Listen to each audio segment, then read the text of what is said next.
বাংলার ঐতিহ্যবাহী ভূমি সাতক্ষীরা প্রাচীন যশোর রাজ্যে অন্তর্গত এই অঞ্চলে অবস্থিত মহাশক্তির এক পবিত্র তীর্থ যশেশ্বরী কালী মন্দির। পুরাণ কথা বলে ব্রহ্মযজ্ঞের পর শিব যখন সতীদেহ নিয়ে বিশ্বমণ্ডলে তাণ্ডব করেছিলেন, তখন বিষ্ণু সুদর্শন চক্রে সতীর দেহ খণ্ডিত হওয়ার পর এখানে পতিত হয় দেবী সতী ডান হাতের তালু বা পানিপদ্ম। অতএব এই স্থান হয়ে ওঠে পবিত্র যশেশ্বরী সতীপীঠ। এখানে দেবী পূজিতা হন যশেশ্বরী কালী রূপে। তিনি অসীম শক্তি ও মাতৃস্নেহের প্রতীক, আর ভৈরব অধিষ্ঠিত চন্দ্র ভৈরব রূপে।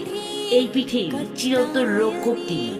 ইতিহাস বলে 1600 শতকে যশোরের মহারাজ প্রতাপাদিত্যের সেনাপতি এই পবিত্র স্থানে সন্ধান পান এবং এখানে মন্দির প্রতিষ্ঠা করে।